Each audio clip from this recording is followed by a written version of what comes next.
Hi friends, पिछले part में हमने टेरिडोफाइट्स के बारे में पढ़ा था। अब ये पार्ट में हम लोग देखेंगे जिम्नोस्पर्म्स। तो गाइज, मैंने इसमें ये जो हाईलाइट किया है पार्ट, वही सबसे ज़्यादा इम्पॉर्टेंट है। एग्जाम्स में यही पार्ट पूछे जाते हैं। ये मैंने सारे क्वेश्चन पेपर्स में ढूंढ ढूंढ के ये पॉइंट्स निकाले हैं, तो इसलिए जब भी रिवीजन करें यही पॉइंट्स पढ़े। बाकी पूरा टेक्स्ट बुक पढ़ने की ज़रूरत नहीं है, सिर्फ यही पॉइंट्स पे ध्यान देना इम्पॉर्टेंट है। ठीक है, तो अब हम हमारा जिम्नोस्पर्म स्टार्ट करेंगे। तो सबसे पहले तो जिम्नोस्पर्म्स यानी होता क्या है। जिम्नोस्पर्म्स यानी कि नेकेड सीड्स, जिसकी सीड फूड के अंदर होने के बजाय फूड के बाहर होती है, यानी कि जो कम्प्लीटली एक्सपोज्ड होती है, जो कि ओव्यूल के अंदर जो ओव्यूल होता है इनका ओवरी के अंदर क्लोज नहीं होता, इनक्लोज नहीं होता। ओव्यूल यानी कि सीड, ओवरी वॉल यानी कि फूड की कवर, फूड के अंदर ओव्यूल यानी सीड कवर्ड नहीं होता, वो एक्सपोज रहता है। ठीक है, तो इसी को हम बोलेंगे नेकेड सीड। ये मतलब हुआ जिम्नोस्पर्म्स का। तो फर्टिलाइजेशन होने के पहले और फर्टिलाइजेशन होने के बाद में दोनों टाइम में इनकी जो सीड्स होती है वो नेकेड रहती है, कम्प्लीटली एक्सपोज्ड होती है। ठीक है, पोस्ट फर्टिलाइजेशन जब हो जाता है इन सीड्स का, तब भी ये कवर्ड नहीं होती, यानी कि दे आर नेकेड। जिम्नोस्पर्म्स की जो ट्रीज होते हैं उनकी हाइट मीडियम भी हो सकती है, बहुत ज़्यादा टॉल भी हो सकती है, या तो वो श्रब्स फॉर्म में भी हो सकते हैं। जिम्नोस्पर्म में एक प्लांट है सिक्योर नाम का, जिसको रेडवुड ट्री भी कहा जाता है। रेडवुड ट्री सिक्योर ये सबसे टॉलेस्ट स्पीसीज है जिम्नोस्पर्म्स में से। इसकी हाइट बहुत ज़्यादा होती है, ये टॉलेस्ट स्पीसीज है जिम्नोस्पर्म्स में।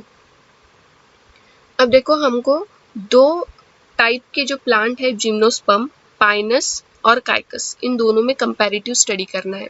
सबसे पहले पाइनस में टैप रूट होता है, काइकस में कोरॉइडल रूट्स होते हैं। पाइनस में फंगल एसोसिएशन होता है इन द फॉर्म ऑफ माइकोरिज़ा, और काइकस में साइनोबैक्टीरिया के थ्रू एसोसिएशन होता है, जो कि एंटो फिक्सेशन करता है, नाइट्रोजन फिक्सेशन करता है। अब जिम्नोस्पर्म्स में दोनों टाइप के लीव्स हो सकते हैं, सिंपल लीव्स भी हो सकते हैं, कंपाउंड लीव्स भी हो सकते हैं। अभी सिंपल लीव्स कौन से लीव्स हैं कि एक ही एक्सिस है और उसके ऊपर बने हुए लीव्स जो कि एक एक्सिस शेयर करती है और उसके दोनों साइड्स में लीव्स अरेंज किए हुए हैं, तो उसको हम बोलेंगे सिंपल लीव्स। और कंपाउंड लीव्स यानी कि जो बेल के पत्ते होते हैं उसके जैसा, यानी कि एक जगह पे 3 लीव्स ऐसे जुड़े हुए होते हैं, उसको हम बोलेंगे कंपाउंड लीव्स। सिंपल लीव्स और कंपाउंड लीव्स दोनों टाइप के लीव्स जिम्नोस्पर्म्स में देखे जाते हैं। काइकस में पिनेट लीव सिस्टम होती है। पिनेट लीव सिस्टम यानी कि इस टाइप का, यहाँ पे एक एक्सिस और वहीं से निकलेंगी ये इसकी वेंस, इसको बोलेंगे pinnate leave system. Feather like shape, birds के जो फिदर्स होते हैं, एक अगर पंख उनका गिर जाए, वो अगर हम देखें तो कुछ इसी टाइप का होता है, इसको हम बोलेंगे पिनेट लीव्स। ये काइकस के अंदर देखा जाता है। और ये जो लीव्स होती है काइकस की, बहुत ज़्यादा दिनों तक वो ट्री पे एग्जिस्ट करते हैं, persist for a few years, कुछ सालों के लिए ये एग्जिस्ट कर जाती है, क्योंकि इन पे टेम्परेचर, ह्यूमिडिटी और विंड इनका कोई असर नहीं पड़ता, यानी कि ये वेल एडेप्टेड होते हैं टेम्परेचर, ह्यूमिडिटी और विंड के साथ, इसलिए उनकी लीव्स ज़्यादा टाइम तक जो है झड़ती नहीं है। और जो कॉनिफर्स होते हैं, अब काइकस और पाइनस के लीव्स, उनकी प्रॉपर्टीज, उनके कैरेक्टर्स देख लिए। अब है कॉनिफर्स। कॉनिफर्स में जो लीव्स होते हैं नीडल लाइक लीव्स होते हैं, एकदम छोटे छोटे। अब इतने छोटे लीव्स क्यों? ताकि उनका सरफेस एरिया कम हो जाए, रिड्यूस हो जाए। सरफेस एरिया जितना कम होगा उतना वाटर लॉस कम होगा, वाटर लॉस कम होगा यानी कि ट्रांसपिरेशन कम होगा, क्योंकि ये जो ट्रीज होते हैं कॉनिफर्स, ज़्यादा डेजर्ट्स में या जहाँ पे ज़्यादा टेम्परेचर है ऐसी जगहों पे मिल जाते हैं। ये जो हमने यहाँ पे पाइनस वगैरह देखा था, ये भी कॉनिफरस ट्री ही है। इनकी लीव्स निडल शेप की होती है, कॉनिफर्स की लीव्स निडल शेप की होती है, ताकि उनका सरफेस एरिया कम हो सके। उन पे थिक क्यूटिकल और संकन स्टोमेटा, उनके जो स्टोमेटा होते हैं, स्टोमेटा जिसमें से वाटर लॉस होता है, यानी कि ट्रांसपिरेशन होता है, उनकी स्टोमेटा संकन होती है, यानी कि छोटे छोटे पीट्स में घुसे हुए रहती है, तो वहां से वाटर लॉस नहीं होगा। और थिक क्यूटिकल रहता है। क्यूटिकल यानी कि अगर ज्यादा टेम्परेचर है तो कोई भी लीव्स पे, उनकी लीव्स पे वैक्स की एक लेयर रहती है, वैक्सी क्यूटिकल हम जिसको बोलेंगे, उसकी वजह से ज्यादा वाटर लॉस नहीं होगा, यानी कि it helps to reduce water loss, to reduce transpiration. उसके बाद जिम्नोस्पर्म्स आर हेट्रोस्पोरस। जिम्नोस्पर्म्स जो होते हैं हेट्रोस्पोरस होते हैं। अब यहाँ पे मैंने हाईलाइट नहीं किया है, मैं यहाँ पे टिक करते जाऊंगी। जिम्नोस्पर्म्स जो होते हैं ये हेट्रोस्पोरस होते हैं। हेट्रोस्पोरस यानी कि इनमें दो काइंड के स्पोर्स होते हैं, माइक्रोस्पोर्स और मेगास्पोर्स। माइक्रोस्पोर्स एंड मेगास्पोर्स, दो काइंड के स्पोर्स हैं। ये दोनों के दोनों स्पोर्स कहाँ पे प्रोड्यूस होते हैं? स्पोरेंजिया के अंदर। स्पोरेंजिया के अंदर, that are borne on sporophylls.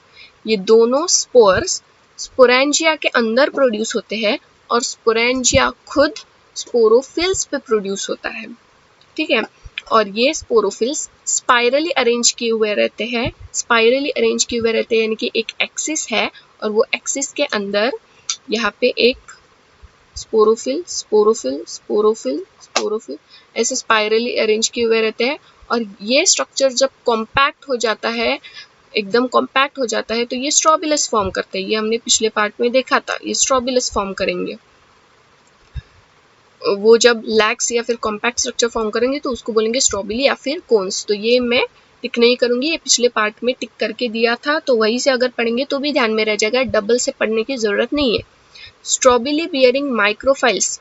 देखो अभी हमको दो टाइप के स्ट्रोबिलस देखने हैं, एक मेल स्ट्रोबिला और एक फीमेल स्ट्रोबिला। मेल स्ट्रोबिला और फीमेल स्ट्रोबिला। तो सबसे पहले मेल स्ट्रोबिला क्या होते हैं?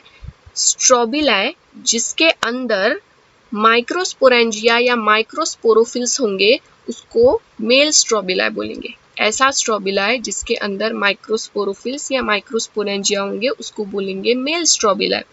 अभी जहां पे भी माइक्रो वर्ड आया उसको रिलेट करेंगे हम मेल से। ठीक है, माइक्रोस्ट्रोबिला को ही दूसरा नाम है माइक्रोस्पोरेंजिएट। ठीक है, the microspores develop into a male gametophytic generation which is highly reduced and is confined to only a limited number of cells. Microspores male gametophyte में डेवलप हो जाती है, लेकिन कुछ लिमिटेड नंबर के सेल्स में ही वो डेवलप होते हैं। तो उनका लिमिटेड जो भी नंबर है, जो भी रिड्यूस नंबर है, वो बाद में जाकर डेवलप होंगे पोलन ग्रेन्स में। यानी कि यहाँ पे बन गया मेल गमिट। क्या बन गया यहाँ पे?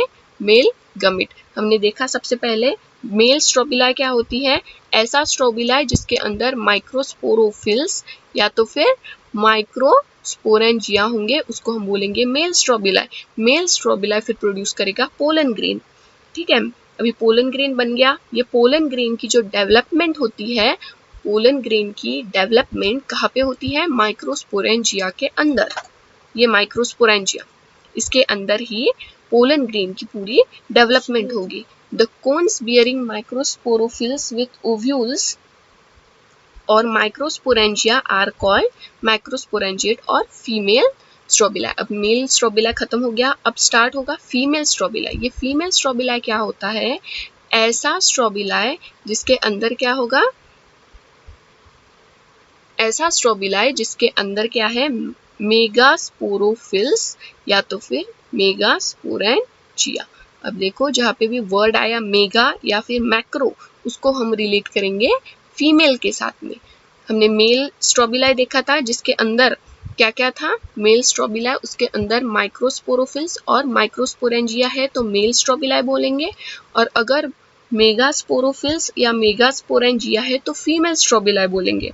ठीक है, अभी फिर से एक पॉइंट है डिफरेंस का पाइनस और काइकस के बीच में।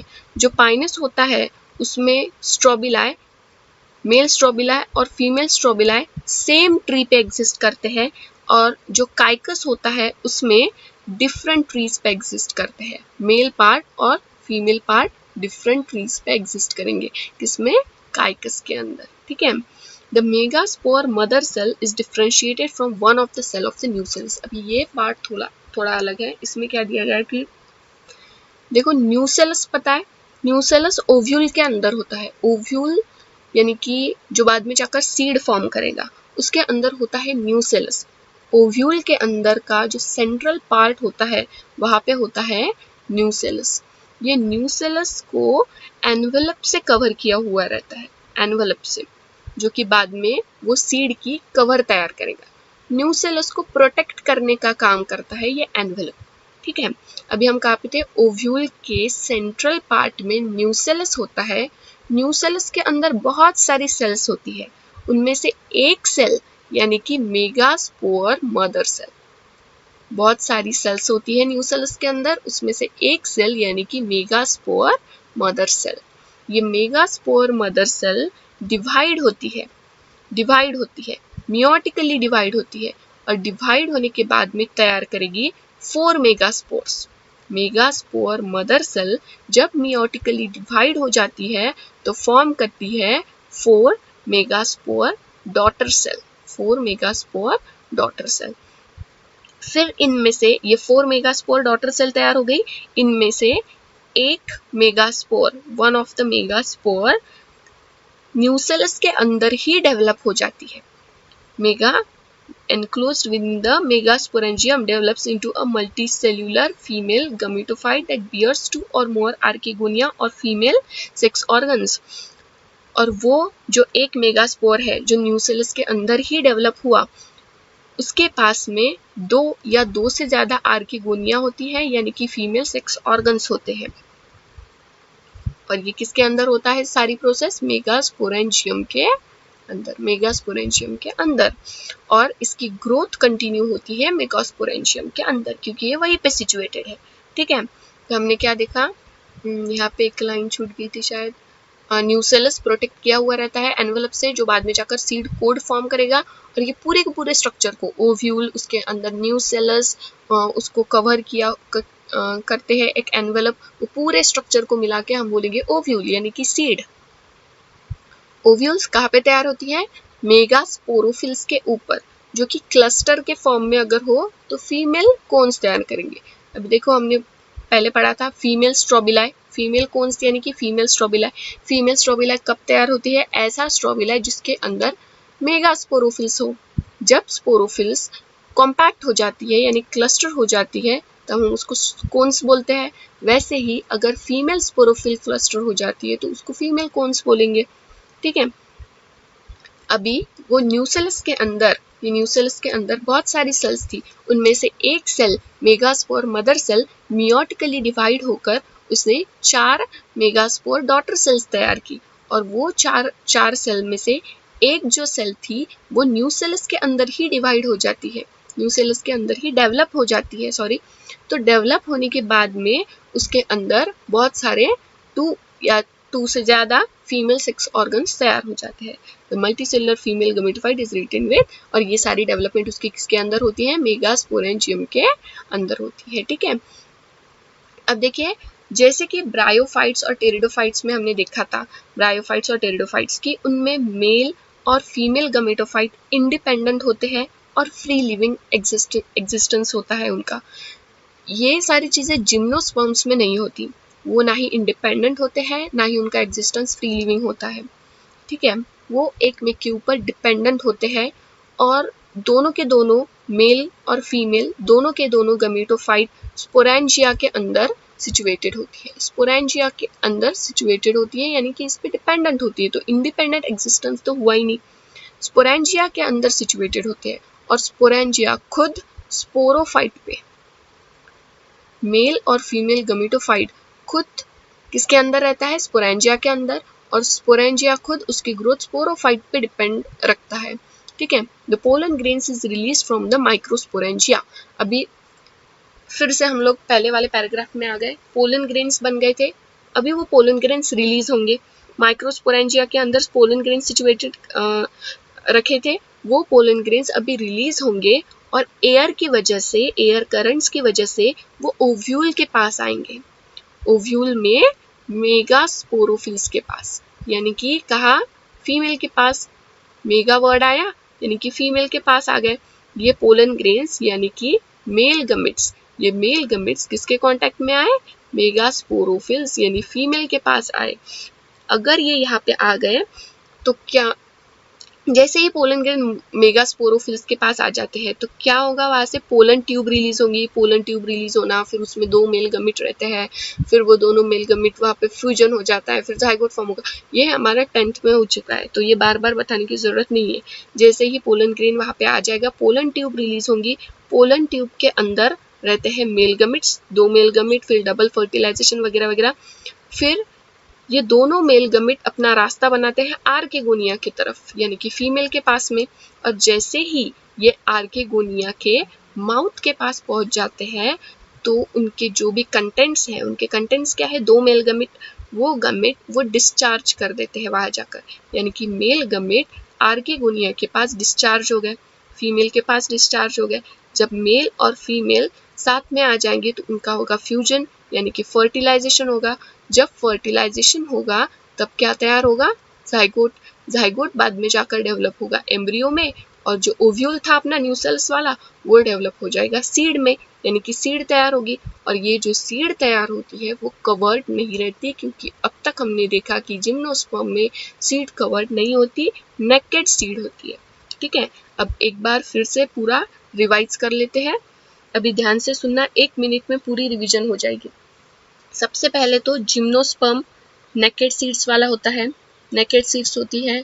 फिर हमने देखा कि इनके जो ट्रीज की साइज होती है मीडियम टॉल हो सकती है, या फिर वो श्रब्स के फॉर्म में भी हो सकती है। फिर रेड वुड ट्री सेक्योर नाम का जो स्पीसीज था वो सबसे टॉलेस्ट माना जाता है जिम्नोस्पर्म में। पाइनस में जो है रूट्स टैप रूट होती है, काइकस में कोरोलॉइड रूट्स होती है, पाइनस में फंगल एसोसिएशन होता है in the form of mycorrhiza, और काइकस में साइनोबैक्टीरिया के साथ एसोसिएशन होता है जो कि नाइट्रोजन फिक्सेशन करता है।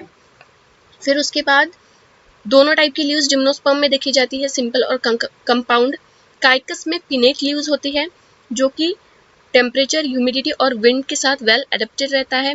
कॉनिफर्स में नीडल लाइक लीव्स होती है ताकि उनका सरफेस एरिया कम हो और वाटर लॉस कम हो। थिक क्यूटिकल और संकन स्टोमेटा किस लिए रहते हैं, तो रिड्यूस वाटर लॉस। फिर उसके बाद जिम्नोस्पर्म हेटेरोस्पोरस होता है, उनमें 2 स्पोर्स होती है, माइक्रोस्पोर्स और मेगास्पोर्स। फिर मेल स्ट्रोबिला और फीमेल स्ट्रोबिला। मेल स्ट्रोबिला यानी ऐसा स्ट्रोबिला जिसके अंदर माइक्रोस्पोरोफिल्स हो, फीमेल स्ट्रोबिला यानी ऐसा स्ट्रोबिला जिसके अंदर मेगास्पोरोफिल हो। ठीक है, मेल स्ट्रोबिला तैयार करेगा पोलन ग्रेन और फीमेल स्ट्रोबिला तैयार करेगा फीमेल गमिट। फीमेल गमिट यानी कि जो मेगास्पोरोफिल में सिचुएटेड होगा न्यूसेलस के अंदर। न्यूसेलस के अंदर बहुत सारी सेल्स होती है, उनमें से एक सेल यानी कि मेगास्पोर मदर सेल जो मियोटिकली डिवाइड होकर 4 मेगास्पोर डॉटर सेल तैयार करेगी। फिर वो 4 मेगास्पोर डॉटर सेल में से एक सेल न्यूसेलस के अंदर ही डेवलप होकर फीमेल गमिटोफाइट तैयार करती है। ठीक है, और ये सारी डेवलपमेंट मेगास्पोरेंजियम के अंदर होती है। जैसे कि ब्रायोफाइट और टेरिडोफाइट में हमने देखा था कि वो इंडिपेंडेंट फ्री लिविंग एग्जिस्ट करते हैं, वैसा कुछ भी जिम्नोस्पर्म्स के अंदर नहीं होता। वो एक में के ऊपर डिपेंड होते हैं, स्पोरेंजिया के अंदर प्रोड्यूस होते हैं और स्पोरेंजिया खुद स्पोरोफाइट पे डिपेंड करता है। ठीक है, अब हमने देखा था पोलन ग्रेन तैयार हो गया, फीमेल गमिटोफाइट तैयार हो गया। पोलन ग्रेन एयर करंट की वजह से आर्केगोनिया के कांटेक्ट में आ जाता है, यानी कि फीमेल के कांटेक्ट में आ जाता है। जब मेल और फीमेल कांटेक्ट में आएंगे तब फ्यूज होंगे, यानी कि फर्टिलाइजेशन होगा। फर्टिलाइजेशन जब हो जाएगा तो तैयार होगा जाइगोट। जाइगोट बाद में जाकर एम्ब्रियो में डेवलप होगा, और जो ओव्यूल है वो सीड में डेवलप हो जाएगी, और जो सीड होती है वो कवर्ड नहीं होती है। ठीक है, ये हो गई रिवीजन। अभी कोई भी प्रॉब्लम हो तो आप मुझे कमेंट करके बता देना, और आपसे जितना हो सके इस वीडियो को शेयर कीजिए, और अब तक अगर चैनल को सब्सक्राइब नहीं किया है तो सब्सक्राइब करना प्लीज़।